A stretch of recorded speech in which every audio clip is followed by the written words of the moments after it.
Hey guys, welcome back to my channel AR anime world. और आज मैं explain करने जा रहा हूँ सुपर क्यूब का एपिसोड। तो अब बिना किसी देरी के वीडियो को स्टार्ट करते हैं। तो हमें इस एपिसोड के स्टार्टिंग में बताया जाता है हर एक लड़का अपनी वुमेन के लिए हीरो बनना चाहता है, बट जहाँ तक मेरा सवाल है वैंग जियाओ जियो का, मैं सिर्फ एक डूबा हुआ चूहा बन पाया अपनी ड्रीम वुमेन के सामने। और फिर यहीं पे सीन कट होता है। हमें कुछ लड़कों को दिखाया जाता है जो कि ब्रिज के ऊपर खड़े होते हैं और वो नीचे पानी की तरफ देख रहे थे। और फिर उनमें से एक लड़का कहता है, बस हम उसे डरा रहे थे, तुमने पानी में उसे क्यों फेंका। और फिर दूसरा लड़का कहता है, बॉस वो मैं नहीं था, उसने ही मेरे सर मारा था और इसीलिए मेरे हाथ से वो छूट गया। और फिर हमें पानी के अंदर का सीन दिखाया जाता है। वहाँ पर एक लड़का पानी के अंदर डूब रहा होता है और जो वो लड़का होता है वो कहता है, ये मेरी आज तक की सबसे लंबी रात थी और हालांकि मुझे नहीं पता कि मेरी डेस्टिनी क्या थी। और फिर इतना कहने के बाद वो और पानी के नीचे जा रहा होता है और उसी दिन मेरी बॉडी के अंदर एक क्यूब चला गया। वो एक मिस्टीरियस क्यूब था और वो मेरे बॉडी के अंदर मेरे सिस्टम्स को इवॉल्व कर रहा था। और अब मैं उस क्यूब की मदद से टेलीपोर्ट हो सकता हूँ स्पेस के थ्रू। और अब मैं अपनी किस्मत को बदलने के लिए टाइड के अगेंस्ट जाऊंगा और इनविंसिबल बनूंगा।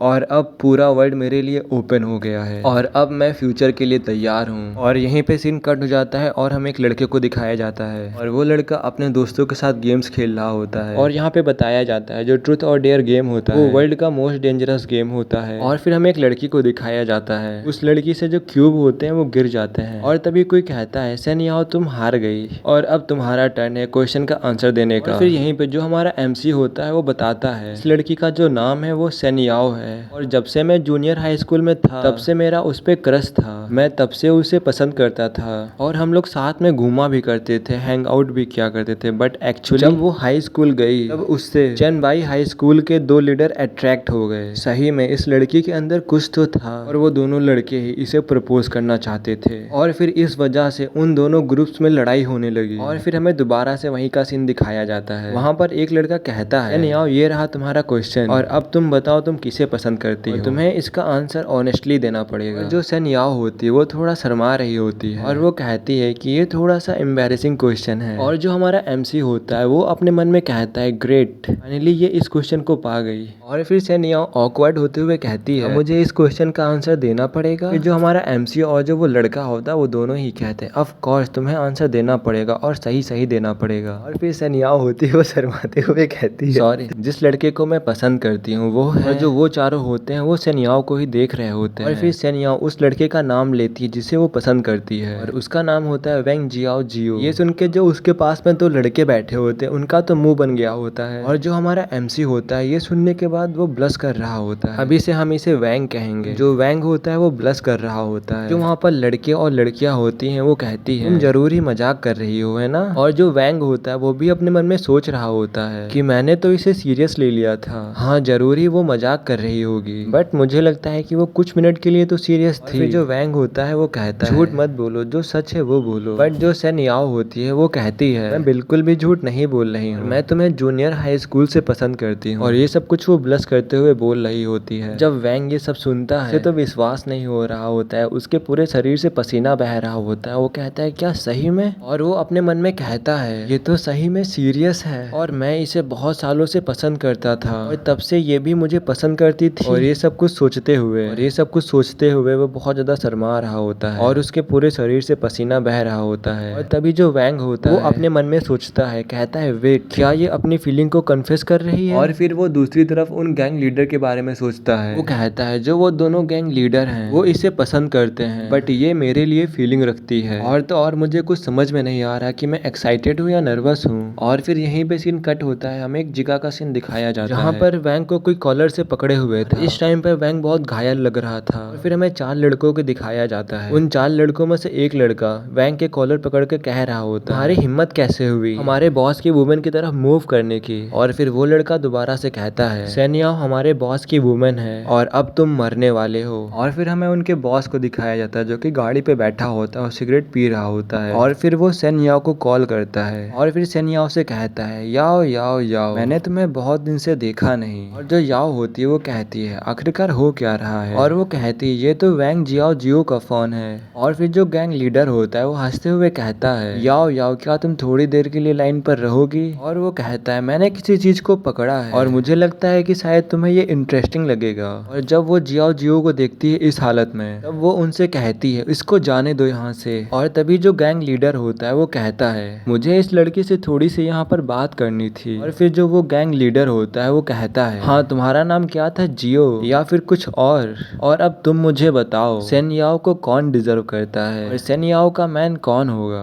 और फिर हमें वेंग जियाओ को दिखाया जाता है जो कि यहाँ पर कुछ भी नहीं कहता है। और फिर जो वो गैंग लीडर होता है वो उससे कहता है अगर तुम राइट आंसर दोगे तो फिर तुम यहाँ से जा सकते हो, और अगर मुझे आंसर नहीं पसंद आया तो तुम समझ लेना कि तुम मर गए। और जो वेंग जियो होता है वो कुछ भी नहीं कर पा रहा होता है। ये सब कुछ देख के वो तीनों के तीनों हंस रहे होते हैं। और फिर जो वेंग जियो होता है वो कहता है तुम बिल्कुल भी डिजर्व नहीं करते हो सेन याओ को। और जब वो लोग ये सुनते हैं वो लोग एकदम हैरान हो जाते हैं। और जो वेंग जिया होता है वो चिल्लाते हुए कहता है तुम सब बस गार्बेज से ज्यादा कुछ भी नहीं हो। और ये कहकर अपने सर को उस लड़के के ऊपर मारता है जो उसको पकड़े हुए था। और फिर जो वेंग जिया होता है वो वहां से गिर रहा होता है और फिर वो पानी में गिर जाता है। वो चारों लड़के उसे ऊपर से देख रहे होते हैं। फिर हमें वेंग जियाओ का सीन दिखाया जाता है जो कि पानी के अंदर गिर चुका होता है। फिर वेंग जियाओ कहता है जो ये पानी है बहुत ज्यादा ठंडा है और मेरी आई के पास चोट भी लग चुकी है और कभी मैंने स्विम करना नहीं सीखा है, तब भी मुझे डूबने से डर नहीं लगता है। और इस टाइम मेरे दिमाग में सिर्फ एक ही चीज आ रही है जिसे मैं हमेशा से पसंद करते आया हूँ, और मुझे लगता है कि I am in love, but आज से सब कुछ बदल जाएगा।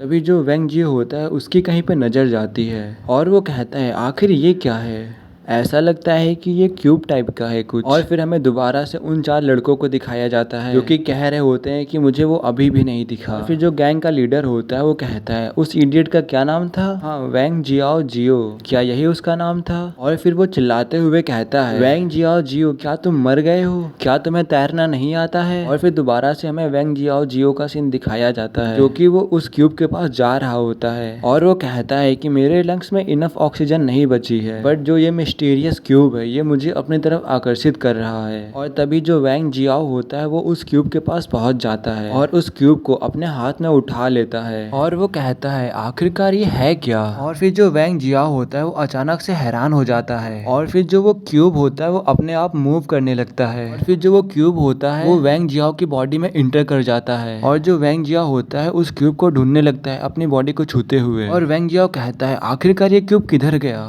और फिर उसे ऐसा लगता है कि उसकी पूरी बॉडी जल रही हो और उसे बहुत ज़्यादा दर्द हो रहा होता है। और फिर वो कहता है आखिरकार ये हो क्या रहा है, क्या वो मेरी बॉडी के अंदर चला गया, आखिरकार ये है क्या। और फिर अचानक से वो अजीब सी जगह में आ जाता है, फिर वहां से टेलीपोर्ट हो जाता है। और जो वेंग जियाओ होता है वो कहता है अभी तो मैं पानी के अंदर था और अब मैं एयर के मिड में कैसे आ गया। फिर वो नीचे की तरफ गिरने लगता है और इस टाइम पे वेंग जियाओ बहुत ज्यादा घबरा गया था और उसे चक्कर जैसा लग रहा था। और वो जैसे ही गिरने वाला होता है तभी अचानक से टेलीपोर्ट हो जाता है क्लासरूम में। और फिर उस क्लासरूम में जो बेंच होती है वो उसके ऊपर गिर जाता है और उसको देखने से ऐसा लग रहा था कि उसको कुछ समझ में नहीं आ रहा आखिरकार ये हो क्या रहा है। और वो जिस सीट पे गिरा था वो उस सीट पे बैठ जाता है और जैसे वो इस क्लासरूम को देखता है वो कहता है ये तो एक क्लासरूम है और मैं यहाँ पर कैसे आया। और वो कहता है मैं जस्ट कुछ मिनट पहले पानी के अंदर था और अब मैं यहाँ पर इस क्लासरूम में हूँ, आखिर ऐसा कैसे हो सकता है। और फिर यहीं पर जो ये वाला एपिसोड होता है वो खत्म हो जाता है। कमेंट में बताना कि तुम्हें ये वाला एपिसोड कैसा लगा, और अगर तुमको इसके आगे के एपिसोड देखने हैं तो कमेंट करना, तो फिर मैं इसके आगे के भी एपिसोड अपलोड करूंगा। और कल सुबह बुक ऑफ एस्पर का न्यू एपिसोड आ जाएगा जो कि 20 मिनट का होगा। अगर मैं 20 मिनट का अपलोड नहीं कर पाया तो 10-10 मिनट की 2 वीडियो आ सकती हैं कल। और जिन लोगों ने सब्सक्राइब नहीं किया तो सब्सक्राइब कर लो, लाइक कर दो और वीडियो को शेयर कर दो। और वीडियो को देखने के लिए थैंक यू, और अब मिलते हैं नेक्स्ट एपिसोड में। तब तक के लिए टाटा बाय बाय। और हाँ, लास्ट में अगर तुमको कोई भी सीरीज एक्सप्लेन करानी है तो कमेंट कर देना।